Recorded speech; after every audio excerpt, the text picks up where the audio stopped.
Hi everyone, in this video I'm going to be explaining how you can get into philosophy. I'm going to be giving you some structured principles for how you can familiarize yourself with this fantastic discipline. So maybe you've read some philosophy somewhere, or you've spoken to your friends about philosophy, but you're really intrigued and want to know more. How do you get into this thing? What even is philosophy? And so in this video, we're going to be looking at how you can do that. So I've been teaching philosophy in universities across Europe for the last 10 years, in fact more.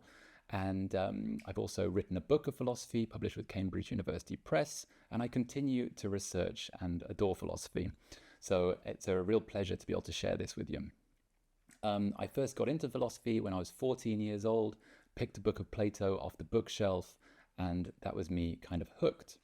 But I would say that I maybe made some mistakes as I was learning philosophy, and I think that it could have been a much smoother experience. So one of the things that I did, for example, was that I picked up a very difficult book of philosophy quite early on in my development, and this meant that I kind of stalled a little bit, that I got a bit stuck, and this book was by Spinoza. So I'm going to be giving you some tips for how you can more smoothly and enjoyably discover the type of philosophy that you really enjoy, and also just become a kind of person who is, able to talk confidently, write confidently about philosophy. I'm going to be explaining how the process of getting into philosophy can be broken down into three main parts. So first of all, we have reading. Second of all, we have thinking. And third, expressing. Before going through each of these principles, I want to begin by saying a word about what philosophy is. Surely, if we want to get into philosophy, we need to know what it is we're trying to get into. Now, first of all, I would warn against trying to form an overly concrete or fixed conception of what philosophy is exactly. It is something that you should discover as you go through texts, as you talk about philosophy with more people. This definition should kind of crystallize in your mind. That said, I think it's helpful to very thinly think of philosophy as a kind of concern with questions that we really want to know the answer to. In fact, our kind of peace of mind depends upon it sometimes, but we can't go to science for the answers. Science can't answer the problem very well, and we don't want to go to religious revelation, to texts like the Bible or the Quran for answers either. So we have to use all of the resources available, our rationality especially, to try to find answers that are going to be satisfying for us. So philosophy is not like something like biology, where we have a super clearly circumscribed set of objects that we're trying to study. In biology, it would be like living things, what is life? But in philosophy, it's far more open and thin. So this is part of what makes it so fascinating, wonderful, and inviting. So it's definitely not something to hold against philosophy. Okay, so now let's go into the first principle or part, which is reading. So reading is absolutely essential for philosophy. It's great to watch YouTube videos and it's great to talk to people about philosophy, but most of the history of philosophy, the texts are written down. So you at least need to go through the audiobooks of these texts in order to familiarize yourself with the field. So reading can be broken down into three different stages, or kind of sub-stages if you like. And I think it's really important to go through these in a particular order. So the first stage is, let's call this the general stage. So in the general stage, what you're doing is reading texts that are kind of defining of the canon of philosophy. And this is just to familiarize yourself with what is important in philosophy and what are the main ideas that define the field. So in this regard, I would recommend reading three books. The first is Plato's Republic. The second is Descartes' Meditations. And the third is Nietzsche's Gay Science. Now, this is very controversial. Many people will disagree with this selection, but I think that each of these books is absolutely canonical. That means they really define what philosophy is to a certain extent. They have become really key texts. You will be able to discuss them with people that are trained in philosophy. Most people that work in philosophy have read these books. And also, each of these books goes through some metaphysical questions, i.e., what is time and space and the nature of reality. But they also go through ethical questions of what does it mean to live a meaningful life, and how can you kind of existentially cope and hold up in the world. The second point that I would make is to read a history of philosophy. So this can give you a really good overview of all the different philosophers that are canonical, are really key to the historical development of philosophy. I would specifically recommend Bertrand Russell's History of Western Philosophy. This is, again, super problematic in parts. It's very kind of bad, makes lots of errors, but it's really readable and has become a classic in its own right. But beware, there are lots of mistakes, but it will give you a taste for what each of these philosophers are about. And hopefully, when you go through these two reading stages, looking at this kind of general primary texts like Descartes, Plato, Nietzsche, and more, and you read a history of philosophy, then you'll start getting a real flavor for what interests you specifically. So then the next stage is you can go into specific reading. So I'm going to write this down here.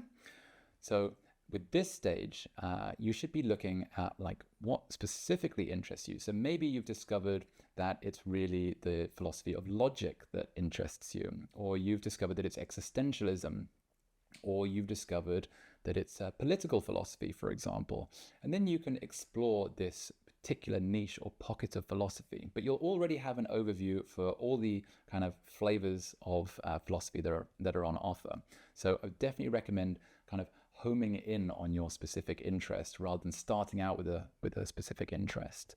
Another thing that I'd like to mention at this point is that philosophy is weirdly divided into two groups. Now, I don't especially buy into this division, and I like to draw on the philosophy of both sides when I'm doing my own work, but a lot of people really see themselves in one camp or the other. So these two camps are the Analytic camp and the Continental camp. So analytic philosophy tends to be much more focused on argumentative rigor. So it's about clarity of arguments, and often it is focused on philosophy of science, mathematics, logic. It's really dominated philosophy in the English-speaking world. Now, continental philosophy, by contrast, is broadly associated with people like Nietzsche, Derrida, Foucault. So these are more contemporary French philosophers especially, and it can be a little bit more poetic or artistic. It's less focused on making a kind of clear, rational, deductive argument. So they can often be much more entertaining, but they can also be quite frustrating in the sense that they don't say exactly what they mean, but they can spark lots of different ideas. So with analytic philosophy, I like to think gives great tools and methods, but continental philosophy often talks about what is really, really interesting and also really sparks imagination. So both of these different camps, these different styles of philosophy have something to offer. Many people will say that you can't really divide philosophy in this way, but I think that generally speaking, you will find this divide as you go into philosophy. So try to be aware of it, and try to get into both sides and at least have a taste of both sides before you kind of dive into one or the other. This brings us to the second part or principle, and this might seem really obvious. So this is thinking, but actually people often forget to do this, even professional philosophers, funnily enough.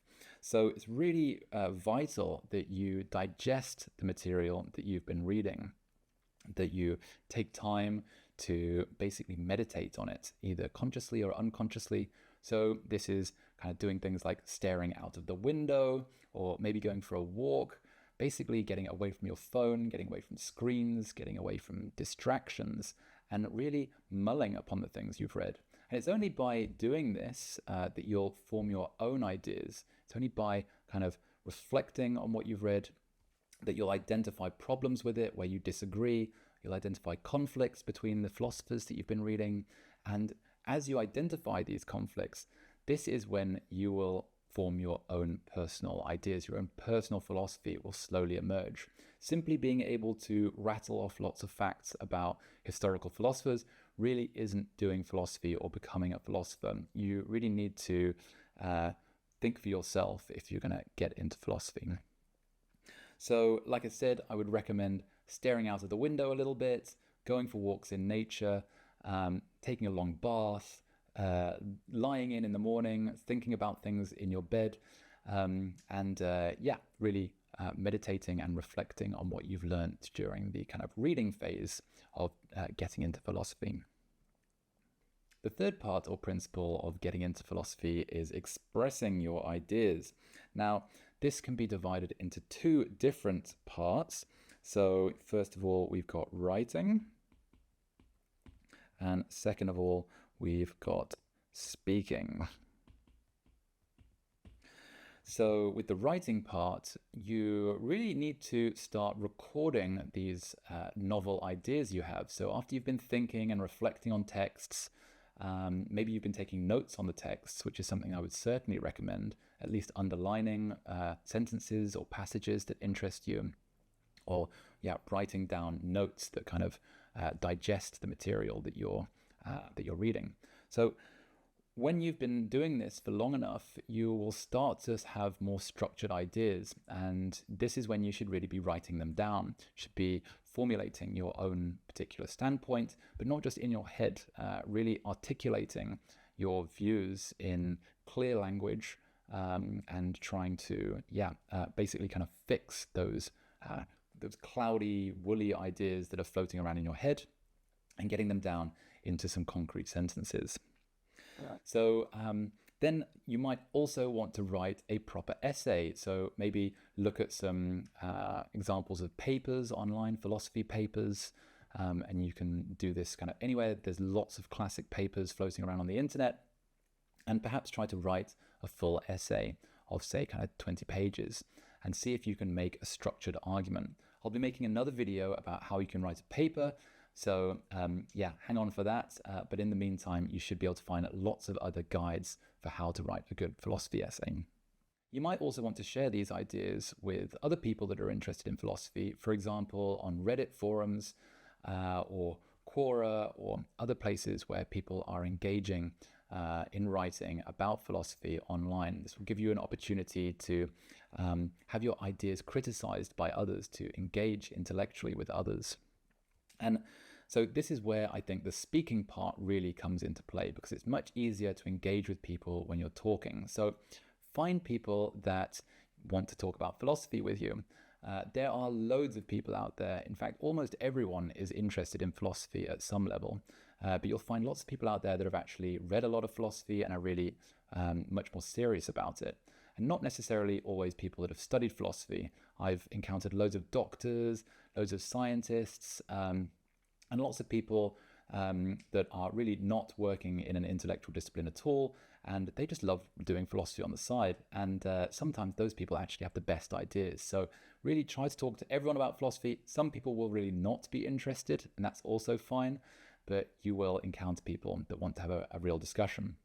Now, there are a few principles for having a productive discussion. So on the one hand, you're going to want to be kind of telling people about your own ideas. If you've gone through the reading and the thinking stage, you'll have your own ideas, and there'll be a kind of feeling as though you want to kind of convince other people. And this is a good way of going into a conversation, but it can also be a bit dogmatic. It can also be a bit oppressive on other people. And it also won't necessarily lead to you developing the most kind of the best, most rigorous and flourishing philosophical ideas. In order to kind of enhance your ideas, build them up, empower them, you really need to revise them and reform them in conversation with other people. So when other people identify problems with your argument, try not to kind of react negatively about that, but really go back to the thinking stage, either during the conversation or after, and think about how you can tweak your ideas to basically make them a little bit more robust and a bit more resilient to the kind of criticisms that you're receiving. When you start speaking about philosophy with people, what you're also going to find is that other people really want to present their ideas to you and maybe impose their ideas on you. And their ideas might seem counterintuitive or badly grounded. But I would say each of these other people, they've gone through the reading and thinking stages and have formulated some good reasons in their own head, at least, for why they believe what they believe. And so I would certainly recommend giving people a fair hearing, listen to other people, try to be charitable to them. And this is basically going to be good for your own philosophical development, because it will mean that you'll be able to kind of really put yourself in other people's shoes, to really try out some other philosophical perspectives, and they may turn out to be much better than your own. So this can really enhance and empower your own philosophical perspective. If you follow these 3 principles, you should be able to have a deep and structured and meaningful conversation about philosophy with anyone. You should also be able to formulate your own ideas. Your own specific personal philosophy should begin to emerge. So now you have a structured overview of how you can get into philosophy. Give these processes, these principles a try and see if they work. And let me know in the comment section whether you found them effective. And also, if you like this kind of content, please hit like and subscribe. I'll be making more videos about how to get into philosophy, how to write an essay, so keep an eye out for those. And just have fun while you're doing philosophy. And if you think of any other philosophers that you think are a great way to get into philosophy, then please write these in the comment section below so that we can all further explore philosophy together as a group. Thanks very much, and I hope to see you soon.